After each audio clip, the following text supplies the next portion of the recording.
I have been with Healthcare Partners for probably 2 years, and my experience has been absolutely terrific. When I go to a specialist, my records follow me. There's no need to actually provide any additional information. They know what's happened in my primary care doctor's office. Become a healthcare partner today. Medicare open enrollment starts October 15 and ends December 7. Learn more about how you can become a healthcare partner at hcpnv.com. News 46 is brought to you by Comfort Hospice Care, where we give our patients and their loved ones peace of mind, knowing we provide the highest quality of care 24 hours a day, 7 days a week. For more information, call 751-0349. News is also brought to you by Bees Embroidery and Garment Printing, specializing in custom and personalized decoration of gifts, garments, and more. Call 775-727-9444.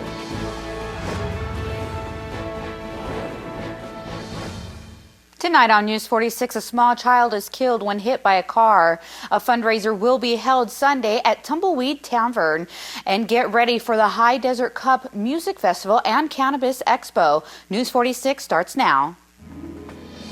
You're watching KPVM News 46 with Monique Mitchell. Local coverage from Deanna O'Donnell.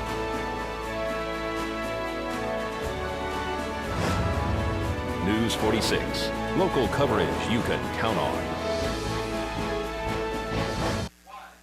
Good evening. It's Wednesday, January 8th, 2014. I'm Monique Mitchell for News 46. One 3-year-old was tragically killed this afternoon and his grandfather injured after being struck by a vehicle in a driveway on Blosser Ranch Road.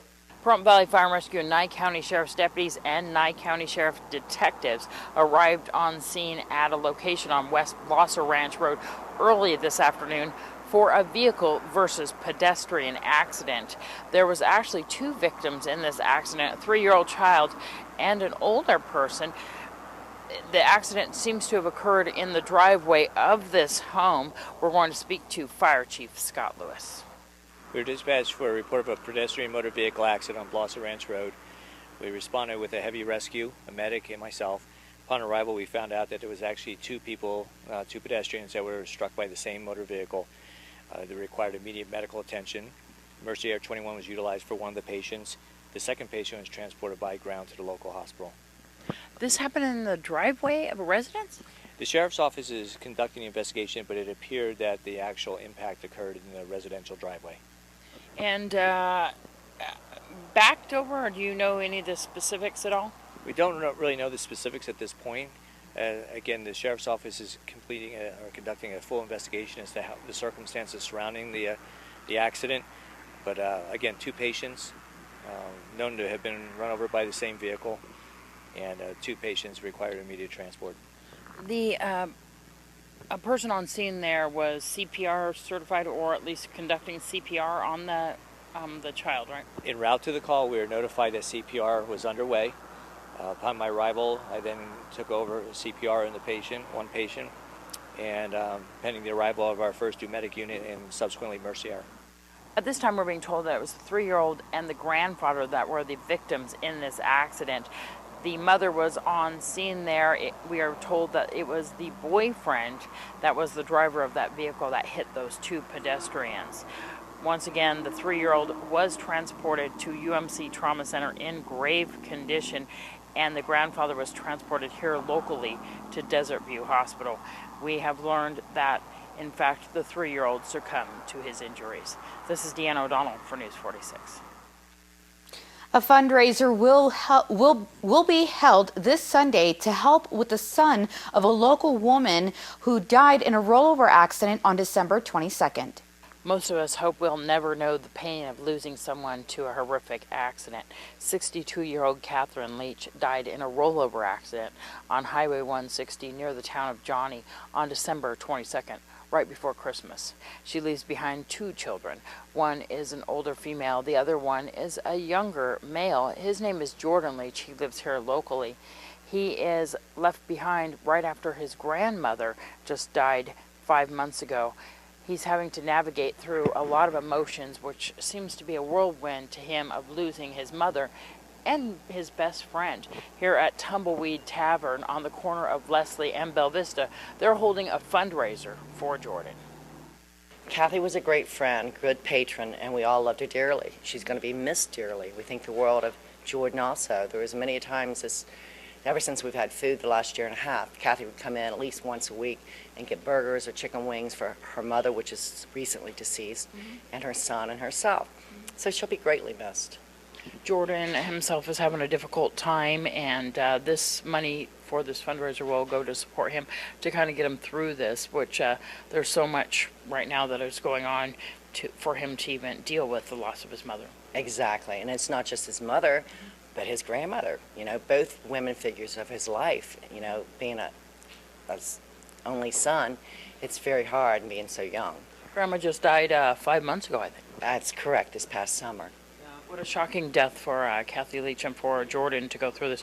If people can't make this event, can they still donate? Oh yes, we'll have a donation jar up here at the bar at Tumbleweed Tavern and at all the Horizon markets. So they're welcome to drop in, drop off money. Anything would be muchly appreciated. This is 3 p.m. this Sunday. What's it going to last till? Oh, till whenever, 7, 8, 9, whatever. It's a potluck. You're welcome to bring food. Definitely do donations if you like. It's going to be a fun time. The band Single Action 44 is going to be performing here? Correct. Are you guys looking for any other types of donations, like for raffles or anything, or is it just purely cash and then the potluck? Right now we're doing cash and potluck, but if any ideas are more than welcome. And for more information, how can they contact you?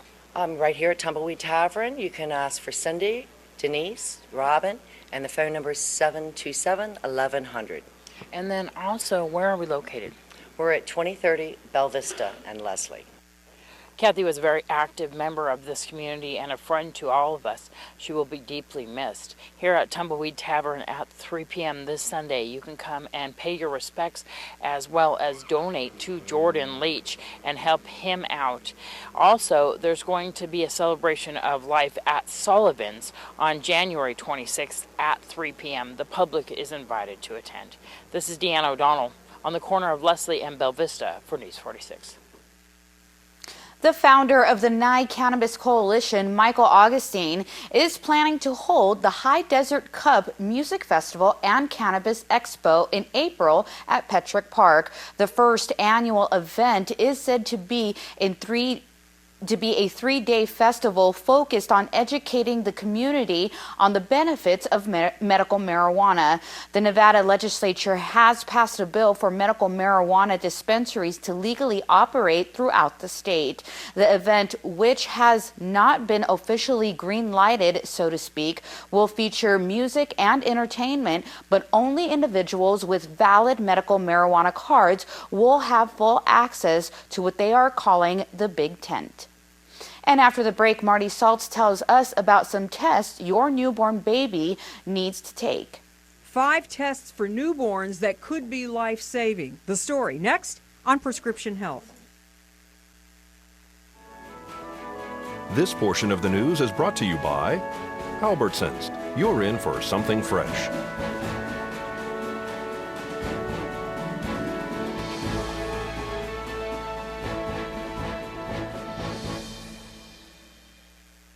Welcome back to News 46. Every year, more than 4 million babies are born in the U.S. All of them are screened for certain health conditions, but the tests your baby receives depends on the state in which you live. Now, Marty Saltz reports on 5 newborn tests that you should know about. This health tip is brought to you by Desert View Hospital and Mountain Valley Physicians Group. Don't put your health on hold. We have time for you. Call us to schedule your appointment. 775-751-7100. Today, baby Gael is happy and healthy, but just hours after he was born, his parents got devastating news. It was really hard to hear. I was just destroyed. Gael had a serious congenital heart defect and needed major surgery. It was the worst 6 hours I've ever been through. The operation was a success, and Gael's parents feel lucky that a newborn screening test detected the problem before they even left the hospital. can be dangerous and life-threatening if they're sent home without being diagnosed. Pulse oximetry takes just a few minutes and is the only screening for heart defects. But tests like this aren't mandatory everywhere. Each state screens for anywhere from 4 to 30 disorders. The second test screens for sickle cell. It detects the blood disorder that occurs in about 1 in every 500 African American births. Next, the infant hearing screening is performed in most, but not all states.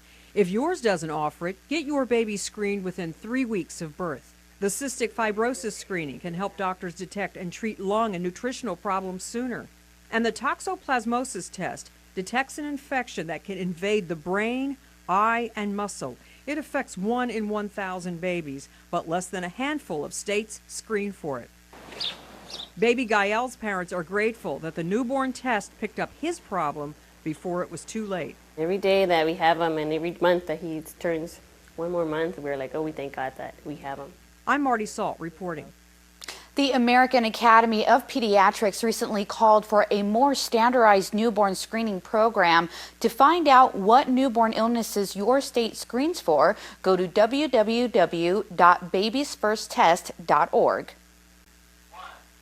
A 3-vehicle accident killed a burro and sent 1 woman to the hospital last night. A 4-door Mitsubishi car was traveling towards Pahrump on Highway 160 near State Route 159 about 5:30 p.m. when it hit the burro that appeared to be crossing the road. The burro was hit again by a Dodge pickup truck pulling a trailer traveling towards Las Vegas.